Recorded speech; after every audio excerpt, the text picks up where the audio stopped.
I'm going to share with you guys the one piece of copy that generated the company well over $200,000 last year. So it wasn't 3, 4 different variations. It was literally just one piece of copy.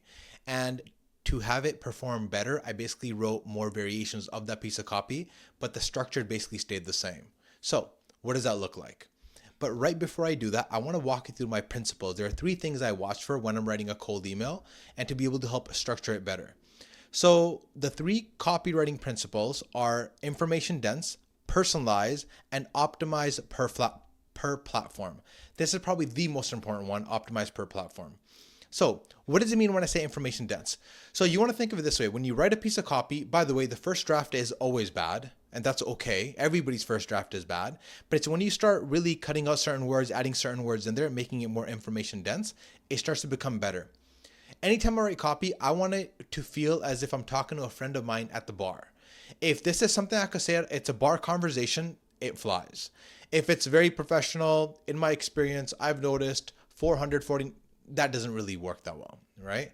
So let's just go information dense. I want to give you guys an actionable example. So don't waste any words. Every word has to fight for its life to be on that page. So let's use it as an example. This is done for a client to here. They basically run an AI agency. So what did it say here? Hi, John. I wanted to reach out because we're a Google partner. Google has a program where they essentially partner with us to offer companies like yours $100,000 AI grant. So can we make this shorter? Yeah, we can make this a lot shorter. Basically, what I want to say is, but let's make it a little bit more fleshed out. Let's say found you on LinkedIn and figured I'd reach out.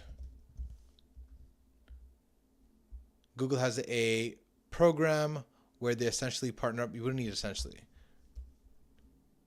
Partner up with companies like yours. I wouldn't say actually say companies like yours. I'd make it very, very specific, right? So the GNC, I assume it's somewhere probably in the pharmaceutical space. Offer pharma manufacturing companies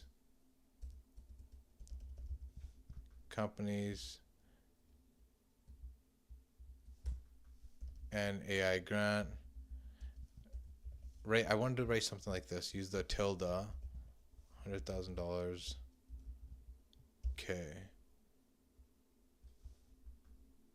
This kind of gets the point across under the Google has a program. Let's fix this up a little bit. In my experience, okay, so we just finished a project with GNC where we brought down we just finished. That's fine. We just finished a project with GNC where they brought down the QA testing time down from 2 minutes down to under 10 seconds. In my experience, there are a ton of, we don't need to say that in my experience. There are a ton of, in fact, I don't like the word we, I wanted to say I, just make it more personal. There are tons of use cases to implement AI. Happy to jump on a call, see if it's fair. I'd probably put it on the same line. Right? And this is fine, and fix the iPhone over here. This is actually a pretty good copy anyways. So basically the point of this is whatever words that you have, you want to bring them down as much as you can. The 82 words is perfect. Anything over 100, I kind of get wishy-washy on, but definitely under even 80 is better. Typically the shorter it is, the better the email ends up being, because people usually read in the F formation. So basically picture it like a big F. They'll read the first line, and they'll kind of read the second line. The third line, they're reading 3 or 4 words. By the time they get to thanks, Tim, they're barely even looking at it, and they're already exiting it out. The point of the first sentence is for them to read the second sentence. And in this video, I'm also going to show you how to customize the first sentence to be able to use whatever information is available on their website or their LinkedIn profile. First principle is going to be information dense.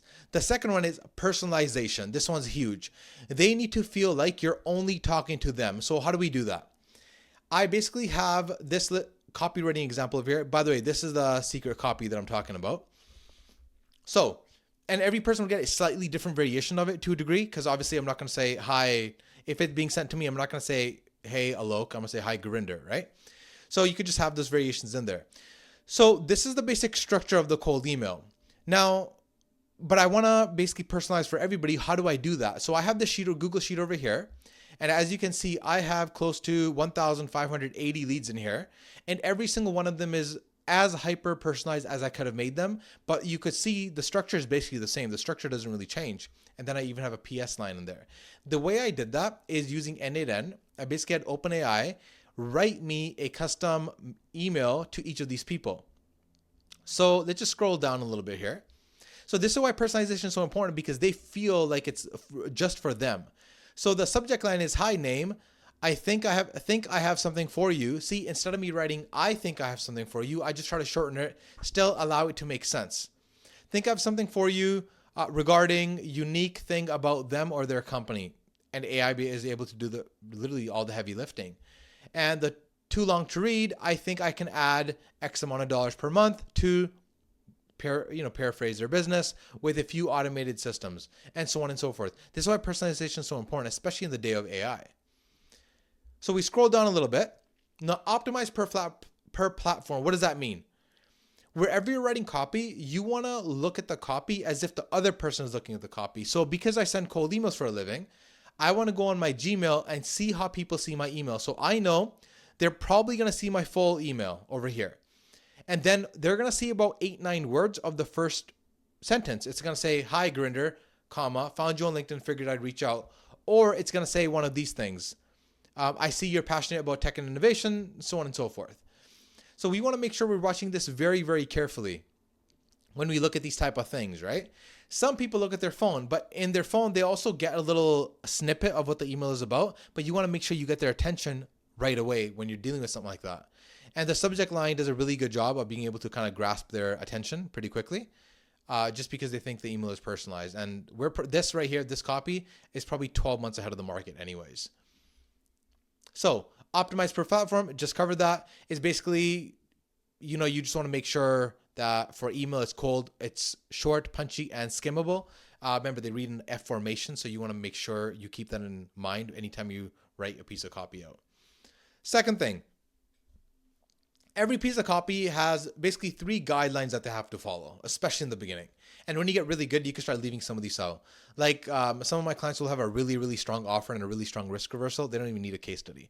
Or some of them will only have a case study, but a terrible offer, terrible risk reversal. That'll still work. So 10% is the offer. And the offer is basically, what are you actually offering them? Are you making something like you get X and Y time? And, then the next thing will be the guarantee. So your offer has to be so good that they would feel stupid saying no. That's something that Alex Hormozi popularized. So make them an offer, a really, really good offer for them to be like, "Oh, wow, this is actually really nice," right? And try to keep it as outcome focused as possible, and don't use any popular marketing lingo. They're just not going to get it. You want it as simple as possible for them. Second thing is risk reversal. They're basically going to have to commit to jumping on a meeting with you, or even commit to watching a video that you're going to send them. So the way I would basically do it is I want to make sure that the opportunity cost for them is as low as possible for them to say yeah.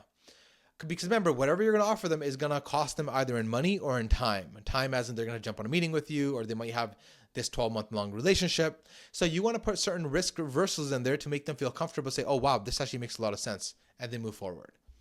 The last thing is the case study. This probably is the most important thing.